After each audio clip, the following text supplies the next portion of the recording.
1942, he stepped forth like some warrior of old to lead and inspire vast forces of men. At a pace never equaled, his Third Army swept across the continent of Europe. No American leader was more colorful and more successful.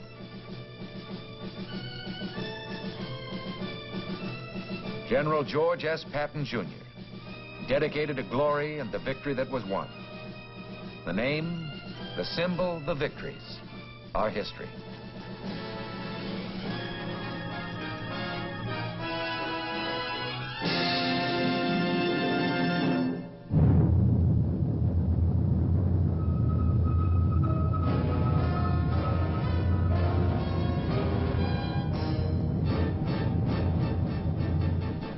The United States Army presents The Big Picture, an official report produced for the armed forces and the American people. Our guest narrator, Mr. Ronald Reagan.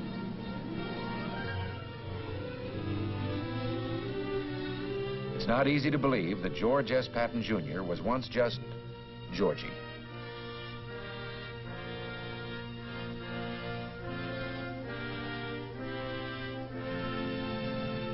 From his earliest years, this lad believed he was going to be General George S. Patton, Jr.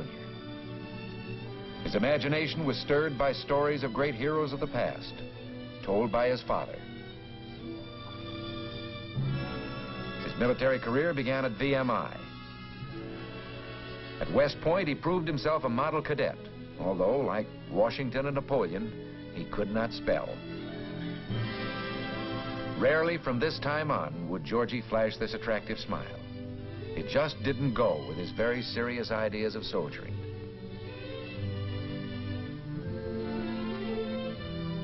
He established the first football team for soldiers to keep them from wasting their off hours in drinking and gambling.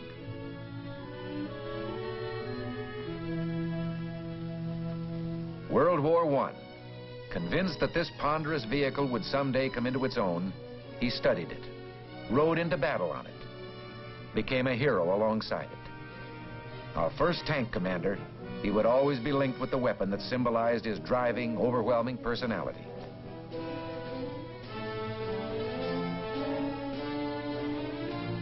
After the war, the tank school at Fort Meade. Two officers here shared a deep military interest, Ike Eisenhower and Georgie. The fierce expression, his get-up at masquerades, reflected some deep instinct to play the role of warrior or fighter.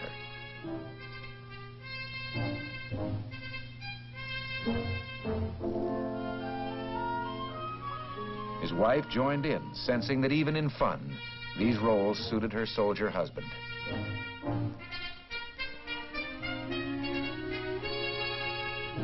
The time came as it had before, when the clothing of battle was to be worn by millions of Americans.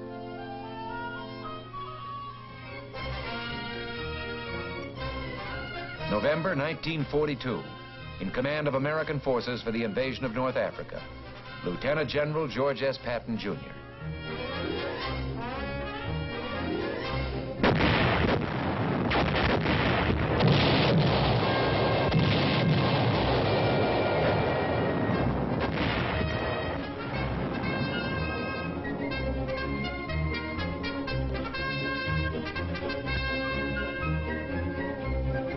One of the outstanding features of a brief campaign was Patton's bold leadership, and later, the favorable impression he created on French and Arabs alike.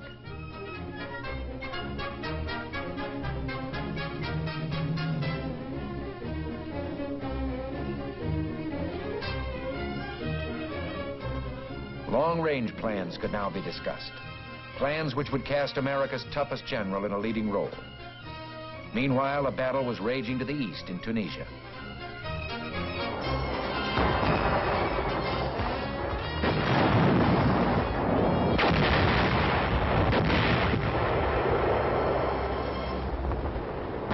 His tankers, whom he roused to a pitch of fighting spirit, entered the fray.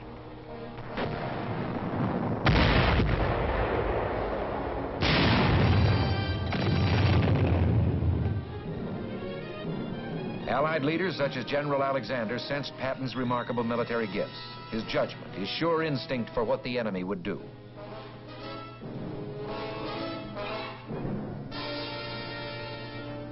Patton set a tank trap for Rommel.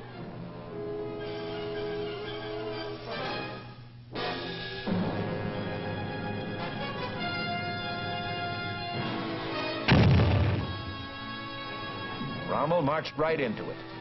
His 10th Panzer Division lost half its 60 tanks, retired, and never attempted a counterattack.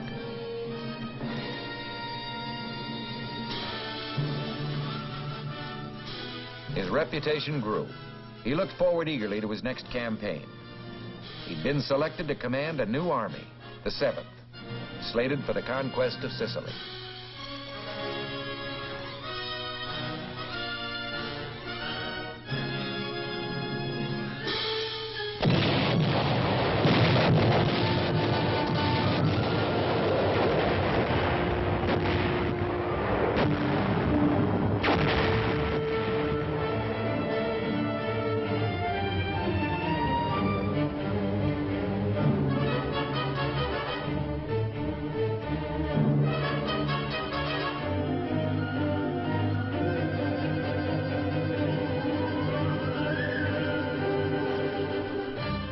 Order of the day from Patton to his men. Remember that we as attackers have the initiative. We must retain this tremendous advantage by always attacking, rapidly, ruthlessly, viciously, without rest. Keep punching. God is with us. We shall win.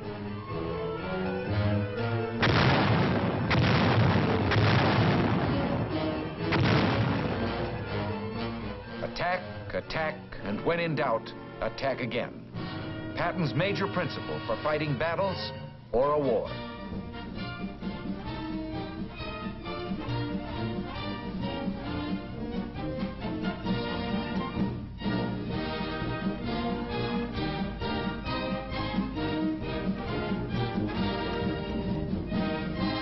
His chief mission, he believed, was to arouse the morale of his men. He urged them on, certain that speed and boldness could shorten the war.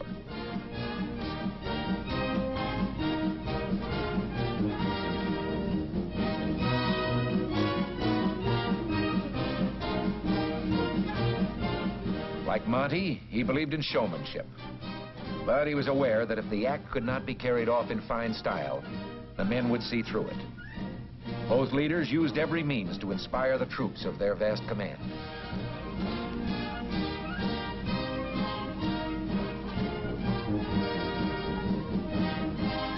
Sicily proved to be a model campaign.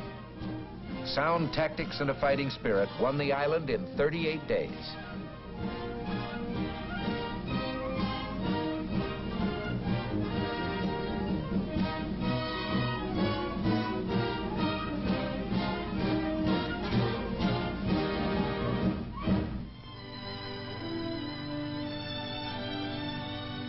The Supreme Allied commander paid a visit. Passionately involved in the work at hand, Patton had acquired a reputation for being tempestuous, sometimes rash. There was a question as to his role in the invasion of Fortress Europe.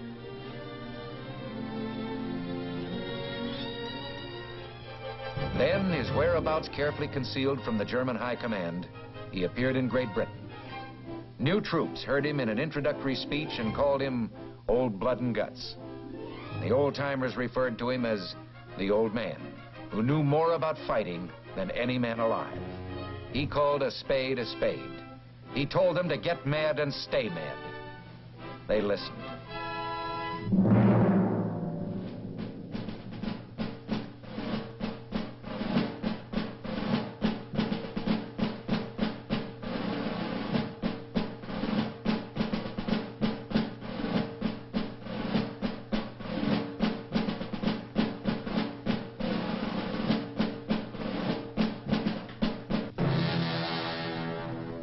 On D-Day, behind Bradley's First Army, another army assembled. Patton's Third. With plenty of armor, this outfit was like its commander. Fast, hard-hitting, spirited, spectacular.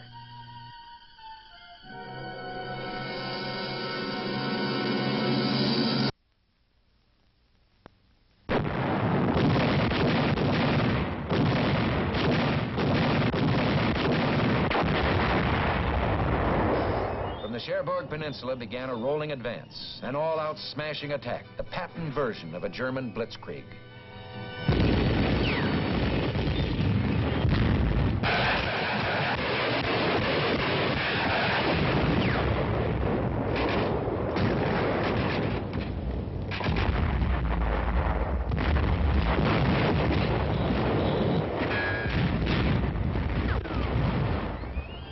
The old man had said, the harder we push, the more Nazis we'll kill.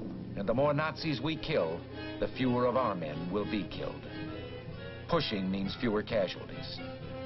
The 3rd took the old man at his word and found he was right.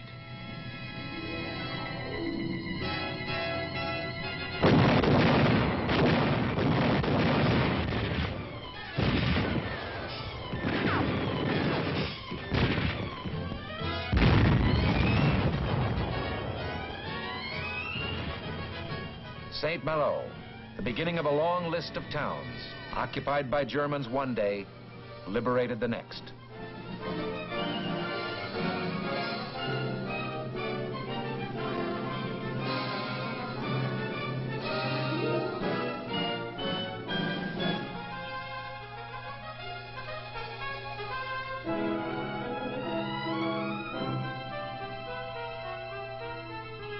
At the head of a vast crusading army, a man fulfilling a destiny he had dreamed of since early youth.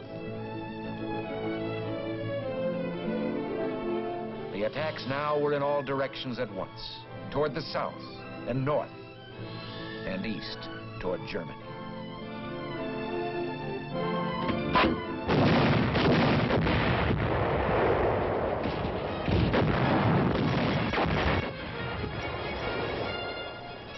The 3rd advanced like a tidal wave, and the enemy's response was fear. He told his men, in the last 2 weeks, the 3rd has advanced farther and faster than any other army in history. My intention is to move farther and faster still. Outrunning its maps, the 3rd Army crossed the Seine. In his words, he was touring France with an army.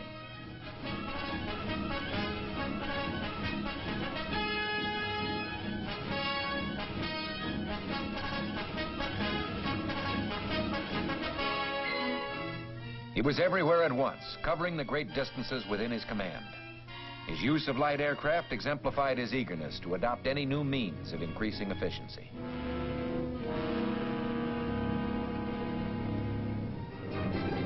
Throughout, the 19th Tactical Air Command of the 8th Army Air Force gave incredibly close support.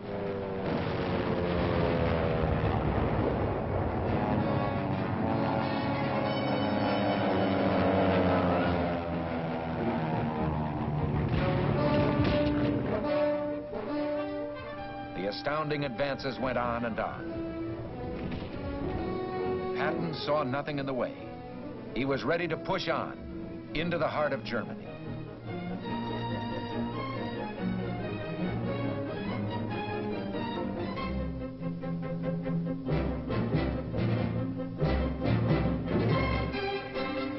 Struggling to keep up with his fast-moving front was a miraculous supply effort known as the Red Ball Express. But now Patton's supply lines were strained to the utmost. Winter was approaching. Other Allied armies were feeling the pinch. The 3rd was ordered to hold up, to take the defensive. Nothing but defeat itself could have made the general more depressed.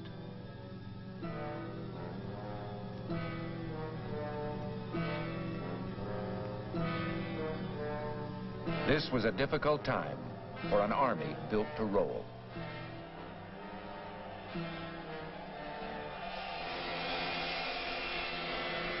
The tension for Patton was finally eased. He was assured by his old friend that the 3rd would eventually receive adequate supplies to resume what they had begun. Patton urged his leaders to keep high the morale created during the offensive. He himself delivered the pep talks for which he was famous, giving credit, instilling pride, urging men to even greater deeds. Then, the green light. In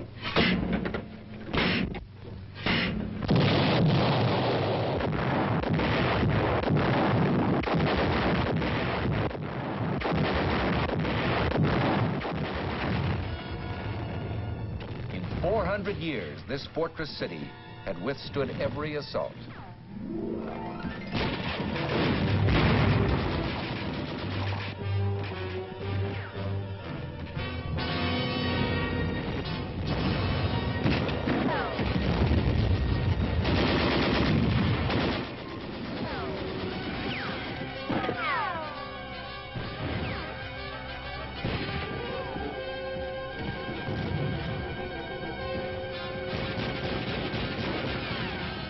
Metz was no cheap victory.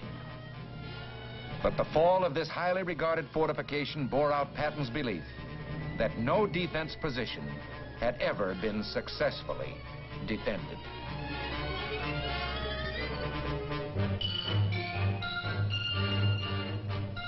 With General Walker at the front, new plans now. A great drive toward the highly reputed Siegfried Line. But an instinct for what the enemy will do had alerted him to a new danger.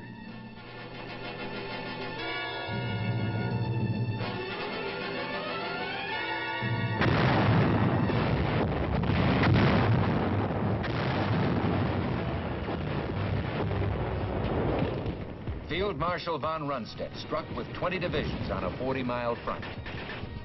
The Battle of the Bulge.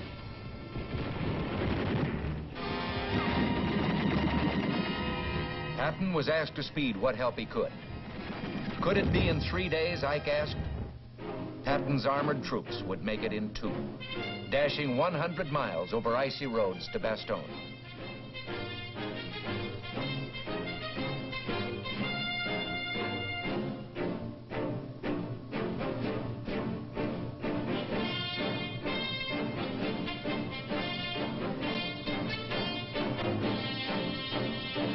Then, at the heart of a major attack, Patton's concentrated armored power.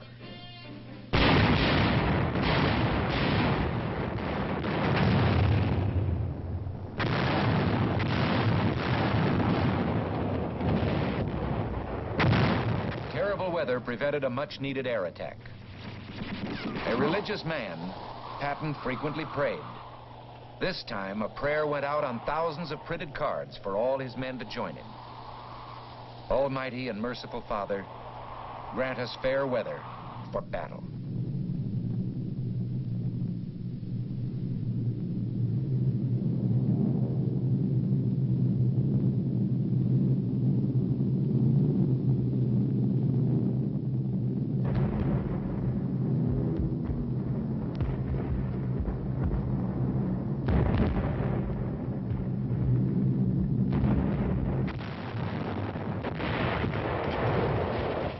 The enemy was on the defensive.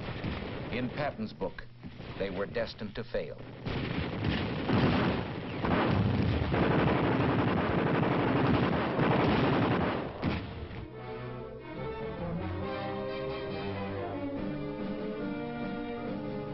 The 3rd broke the back of the German offensive and began preparations for their own.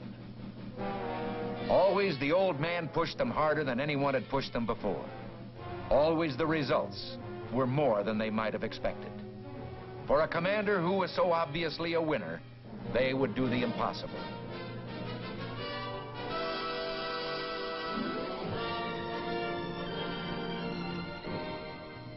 Patton believed in decorations, in recognizing and exalting the heroic qualities of his men. And they sensed his sincerity when he used words like duty, patriotism, and loyalty. To him, these words had real meaning.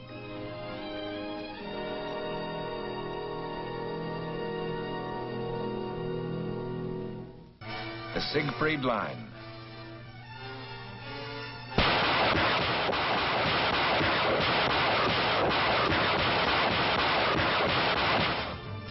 In Patton's words, this monument to the stupidity of man cracked easily.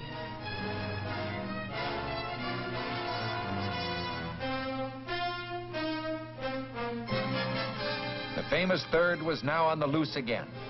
on a spring rampage that would bring the war to a close before summer.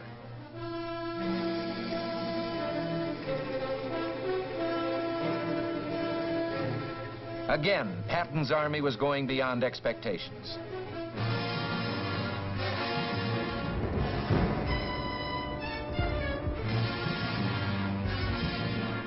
The enemy believed Patton would pause at the Rhine. He went right across.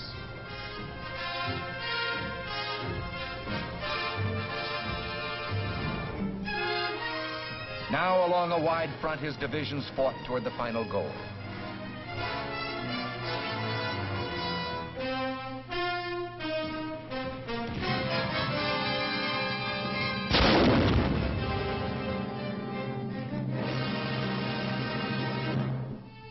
Always, he took time out to give credit where it really belonged, to the men, to Private Harold A. Garman, the Medal of Honor.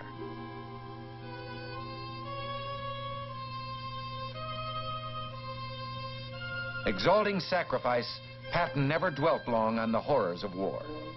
But as his Third Army overran concentration camps in Germany, he saw horror of a new kind.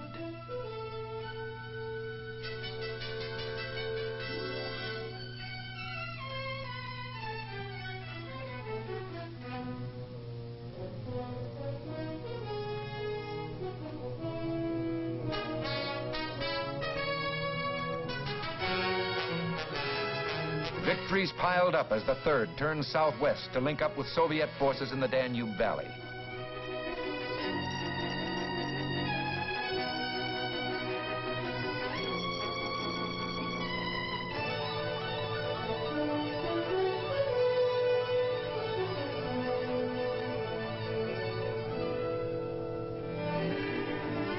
It was over.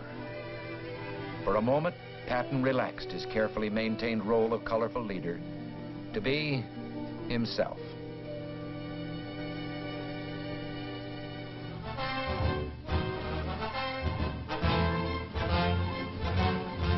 On his return, Americans showed their gratitude. In General Pershing's words, it didn't hurt America to have a general so bold that he was dangerous.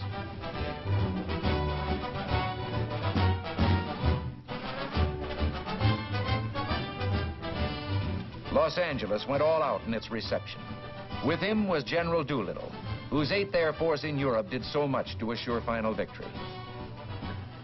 Although no unit, no individual won the war, we're fortunate in having one here tonight with us who had a large part in winning the war. I'm pleased and proud to have been privileged to fight by the side of General George Patton.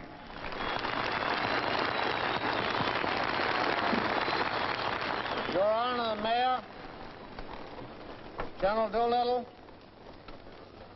soldiers,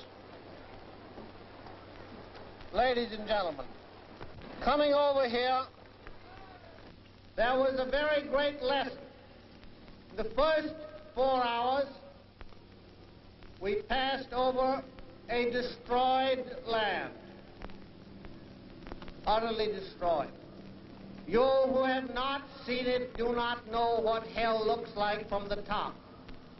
That's what Germany looks like. That's what Austria looks like. That's what any place that the 8th Air Force and the 3rd Army worked on looks like.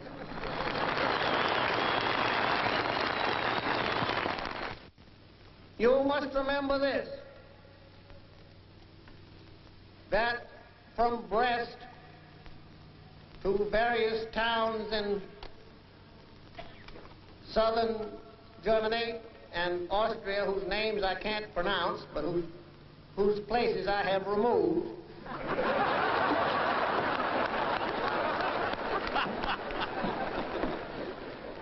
the trail of the 3rd Army and the 19th Tactical Air Command and the 8th Air Force is marked by more than 40,000 white crosses, 40,000 dead Americans. Few realized how deeply he felt about his men.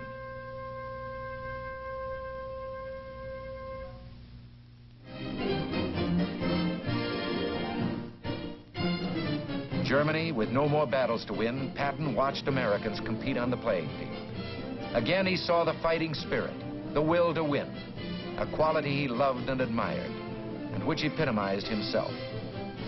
Struggle was the test of a man. War, the supreme struggle, provided the highest test.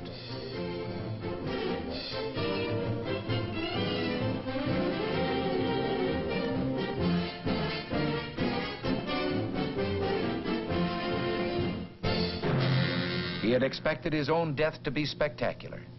In this one prediction, he was more mistaken than in the planning of any battle.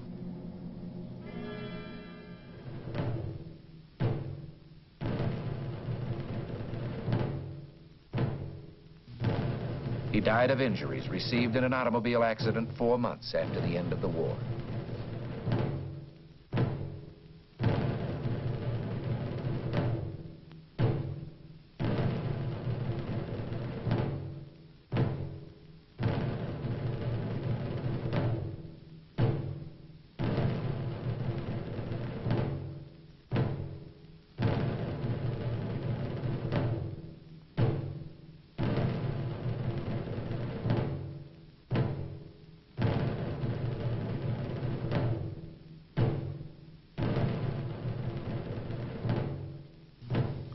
Place of burial among the men of the Third Army who had fallen in the Battle of the Bulge. His personality lives on in his statue at West Point. He lived for action and glory and reached the heights in serving his country.